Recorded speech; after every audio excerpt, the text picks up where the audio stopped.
As we were scratching and clawing our ways out of the pandemic, I had the blessing of going to something called Credo.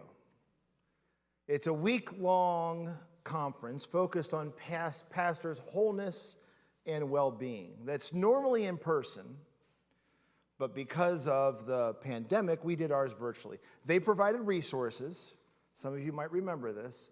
And I actually went and stayed in a hotel in Erie, overlooking Lake Erie. It was fabulous. In one of the presentations, the presenter pastor shared about his church's creative communal practice of Sabbath. Once a month, they had worship on Saturday night so that everyone could take all of Sunday off. As part of the workshop, he asked us to share our own Sabbath practices with the group, and I eagerly quoted Rabbi Abraham Heschel's teaching on the Sabbath activity. If you work with your hands, Sabbath with your mind. If you work with your mind, Sabbath with your hands. And I thought this was funny. I said, that's why I fold laundry on my day off. The presenter smiled kindly through the laptop screen and said, it's amazing what we can convince ourselves is not work, isn't it? It's amazing what we can convince ourselves isn't work, isn't it? I've got a quick little video that I think will help us get there.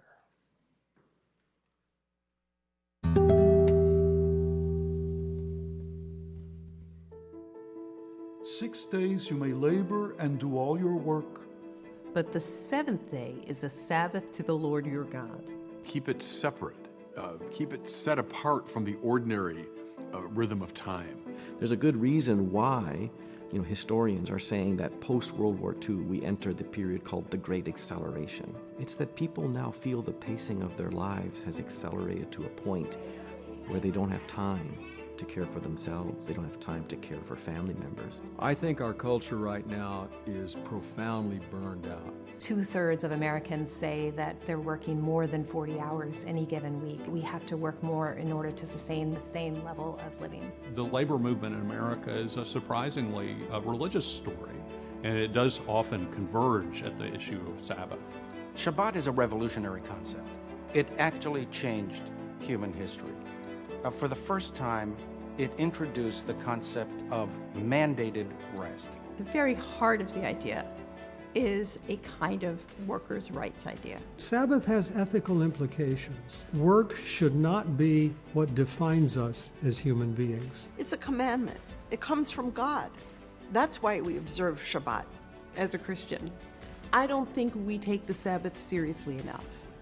If Sabbath rest was going to flourish and live in their lives, something else was going to have to die. And I just never had an appreciation for the Sabbath day or understanding of it. All of that came to me recently, and I've been pastoring 34 years.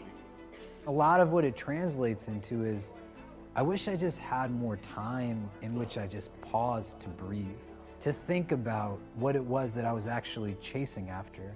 We realize that time is our only non-renewable resource. Latino Catholics identify with the story of Exodus, the story of the Israelites wandering the desert. It's like the whole week is hectic, and then all of a sudden, you light the Shabbos candles, and you're in a different world. Sabbath isn't simply a pious teaching. It's not an add-on. What's at issue is the very meaning of life. Remember the Sabbath day by keeping it holy. 6 days you shall labor and do all your work. But the seventh day is a Sabbath to the Lord your God. On it you shall not do any work. You, your son or your daughter, not your male or female servant, nor your animals, nor any foreigners residing in your towns. כי ששת ימים עשה אדוני את השמיים ואת הארץ, and the sea and all that is in them, but rested on the seventh day. That is why the Lord blessed the Sabbath day and made it holy.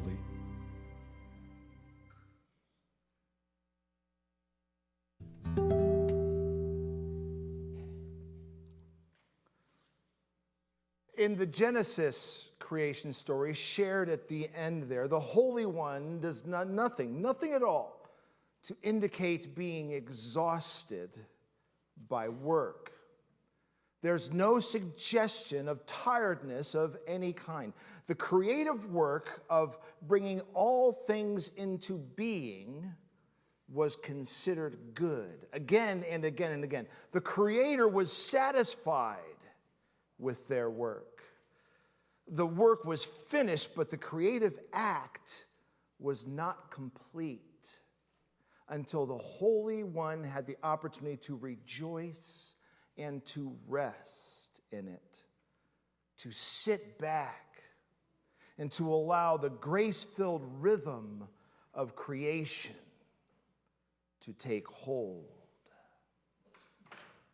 Sabbath, then, is not the opposite of work, but the fulfillment of it. Our lives are brought into harmony with the Holy One's by doing what is needed in the moment. So yeah, heal on the Sabbath, including heal ourselves. Sabbath encourages us to do so in the presence of and in communion with the one who spoke the grace-filled rhythm of creation into being.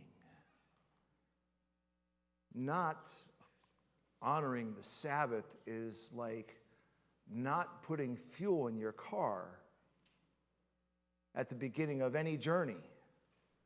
It's like not reading the instructions to put the IKEA thing together. It's like not changing a child's diaper and expecting them to be okay with it.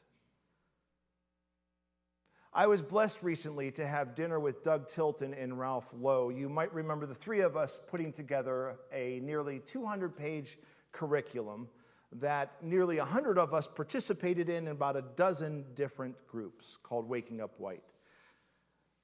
You'll be happy to know that we're talking about doing something like that again. It should be pretty interesting. Well, Ralph suggested a book that absolutely captured my attention. It's entitled Black Liturgies, Prayers, Poems, and Meditations for Staying Human by co-author Arthur Riley.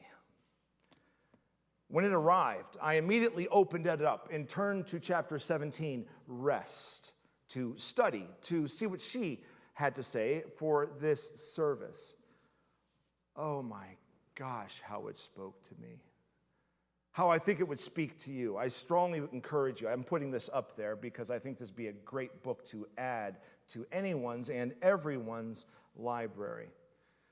Chapter 17 opened up with a quote from Octavia Butler. There is no end to what the living world will demand of you. Let me read that again. There is no end to what the living world will demand of you. How profound and spot on. Riley writes, there is a reason you can't bring yourself to close your laptop, or I would say, put down your phone, when you think you're doing what you need to do, but there really is something else you really need to be doing. I want sleep for you, Riley says. Deep, dream-bearing sleep. Have compassion for yourself.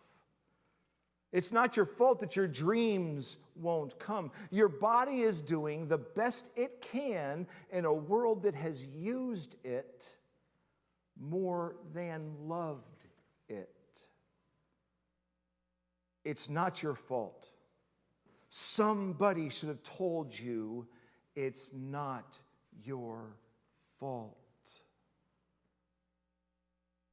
Well, the Holy One has been telling us since the dawn of creation that it's not our fault. Is it a coincidence that Jesus encounters the man with the withered hand while joining in worship with the gathered community? Or is it by design? Is Sabbath a convenient thing we do at the end of the week, or is it by design?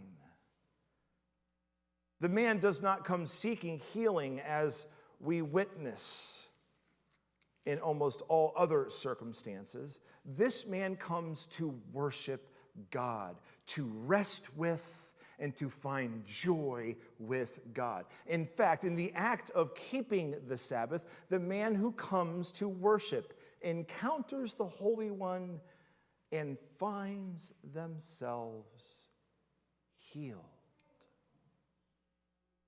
In that encounter. So yeah, you might be here for ice cream, but you know why you're really here. You're here to rest, to breathe deeply in all that is good and of God, to hold it in there and to allow it to take hold of you, to allow it to heal you and renew you, and to give you hope for the future, and then to slowly let out all of the bad and the negative that the world so frequently bombards us with. The hope and the holiness of the Sabbath is found not in what one cannot do. Rather, its promise and gift is discovery of what is possible when we slow down and rest in the restoring arms of God.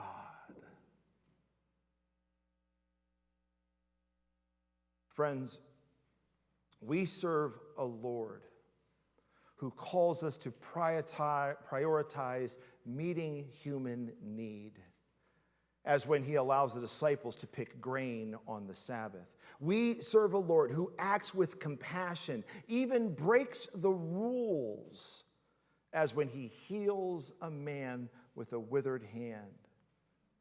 Indeed, we serve the Lord of the Sabbath, a God who invites us to a grace-filled rhythm of life. So let's put down the laundry and rest secure in the love of God. Amen? Amen.